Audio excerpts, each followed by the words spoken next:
नमस्कार, तिरंगा AC news में आपका स्वागत है। कृपया चैनल को सब्सक्राइब, लाइक और शेयर करें। ये समाचार चैनल माता वैष्णो देवी काशी धाम ट्रस्ट द्वारा संचालित है। कृपया चैनल को संचालित करने में माता वैष्णो देवी काशी धाम ट्रस्ट का सहयोग करें।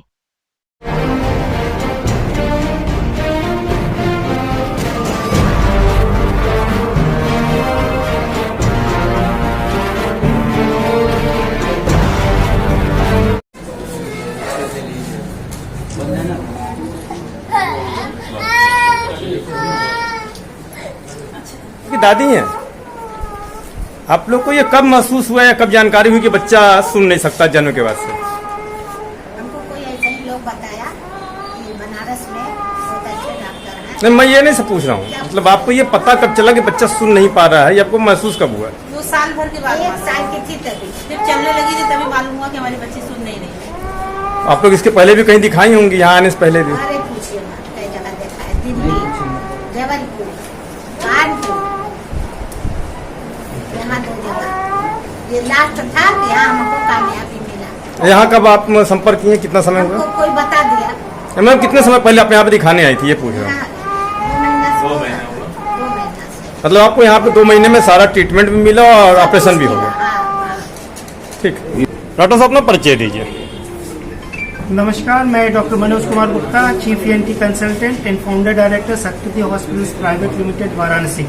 मेरे साथ हैं डॉक्टर अवनीश जैन, ये हमारे सीआई टीम को लीड कर रहे हैं यहाँ पर, और डॉक्टर प्रियंका हैं, ये मैनेजिंग डायरेक्टर हैं शक्ति हॉस्पिटल। आज आपने पत्रकार वार्ता बुलाया है, उद्देश्य क्या है? हम लोगों ने रिसेंटली एक कॉकलियर इम्प्लांट की सर्जरी किया अपने हॉस्पिटल में। 3 साल की बच्ची थी जो जन्म से सुन नहीं पाती थी। सिंस बच्ची सुन नहीं पाती थी तो अगर इसको सही उपचार नहीं किया जाएगा तो आगे चल के बच्ची बोल नहीं पाएगी। तो ऑलमोस्ट 2 हफ्ते पहले हमने बच्ची का सफलतापूर्वक कॉकलियर इम्प्लांट सर्जरी किया, जो कि सर्जरी बहुत ही सक्सेसफुल रहा। और आज हमने बच्ची को स्विच ऑन किया और आज के दिन बच्ची ने पहली बार आवाज़ सुनी है। उसी के लिए लोगों को जागरूक करने के लिए, अवेयरनेस फैलाने के लिए ये प्रेस वार्ता का आयोजन किया गया है। सर, बनारस में पहली ऐसा केस आपने सॉल्व किया है या इसके पहले भी और लोग कर चुके हैं? बनारस में देखा जाए तो आज के डेट में एडिप और स्टेट सीआई के लिए शक्ति हॉस्पिटल इकलौता हॉस्पिटल है जिसके अंतर्गत ये सर्जरी हो रही है। इसके पहले कुछ हॉस्पिटल्स में ये हुआ था, बट आज के डेट में फिलहाल एडिप और स्टेट सीआई का के लिए केवल शक्ति हॉस्पिटल ही अधिकृत है।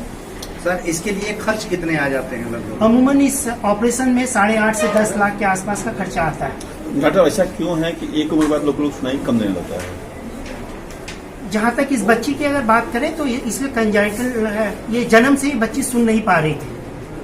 तो जो बच्चे अगर जन्म से सुन नहीं पाएंगे तो आगे चलकर बोल नहीं पाएंगे। तो अगर 5 साल के पहले इस बच्ची का सर्जरी नहीं करेंगे तो आगे चलकर हम इस पर करोड़ों रुपए खर्चे कर दें या वर्ल्ड के किसी भी कंट्री में चले जाएं तो ये सर्जरी में इसको सक्सेसफुल नहीं हो सकती है। इसीलिए 5 साल के पहले इसका सर्जरी करना बहुत ही जरूरी होता है।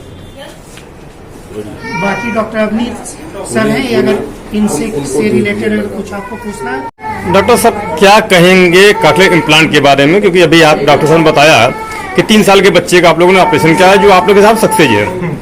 इसके पहले भी आप लोग ऑपरेशन किए होंगे, तो ये कब से आप लोग इस चीज का ऑपरेशन कर रहे हैं? सक्सेस रेट कितना है? कॉकलियर इम्प्लांट का देखा जाए तो सक्सेस रेट यदि सही उम्र में सही समय पे किया जाए तो काफ़ी अच्छा रहता है।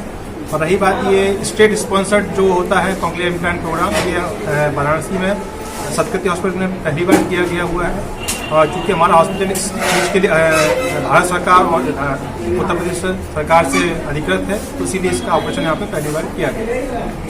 इसके पूर्व में चाहे आप लोग कहीं पर भी या जो भी आप लोगों को जानकारी होगी, ये जो ऑपरेशन की शुरुआत में जो कहा जाता है 8-10 लाख का खर्च आता है, एक बहुत बड़ी समस्या है कि हर आदमी 8-10 लाख का खर्च उठा नहीं सकता है। जानकारी होते है कि ये ऑपरेशन होने लगा है, तो क्या कहेंगे इसको लेकर? जी हाँ, ये बात एक बहुत बड़ी बात है कि सर खर्चा ज़्यादा होता है, मगर जब से भारत सरकार और उत्तर प्रदेश सरकार ने या हर राज्य सरकार ने स्कीम चालू की हुई है कि जो बच्चे जन्म से बहरे होते हैं, सुन नहीं पाते हैं, उनके लिए विकलांगता को दूर करने के लिए स्कीम चालू की गई है, जिसके अंतर्गत इम्प्लांट और सर्जरी की कॉस्ट सरकार प्रोवाइड करती है। साथ ही साथ बाद में जो थेरेपी के लिए भी खर्चा आता है वो भी स्कीम के तहत पेशेंट को दिया जाता है। सर ऑपरेशन के बाद कितने दिन लग जाते हैं पूरी तरह ठीक हो जाने में? ऑपरेशन के पश्चात जो टाँके वगैरह होते हैं, जो इम्प्लांट होता है उसको इम्प्लांट साइट होती है, ऑपरेशन की जो साइट होती है उसको हील अप होने में लगभग 2 से 3 हफ्ते लगते हैं। इसके बाद हम जो इम्प्लांट लगाया होता है या जो मशीन लगाई होती है उसको स्विच ऑन कर देते हैं, उसको चालू कर देते हैं। और उसके बाद जो थेरेपी सेशंस होते हैं वो 6 महीने से 1 साल तक चलते हैं। तो ये मान के चलिए कि ऑपरेशन की तारीख से लेकर लगभग 1 साल के आखिर तक बच्चा सुनने, बोलने, समझने लगता है। और सर ये मशीन कब तक उसको काम देगी? ये मशीन लाइफ लॉन्ग होती है, जब तक इसका जीवन है तब तक मशीन काम करेगी। क्या इसमें कोई बैटरी वगैरह चेंज करने का कोई समस्या आता है?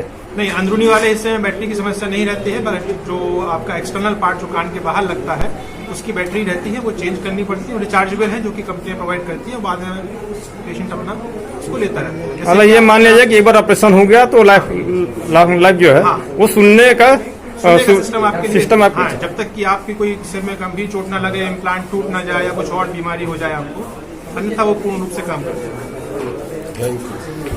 समझने में सब ये एवीटी थेरेपी होती क्या है सर? प्रोसेस कर बता दीजिए। ये एवीटी थेरेपी जैसे अभी बच्चा ने सुना नहीं है तो इसको पता नहीं है कि बोलना कैसे है।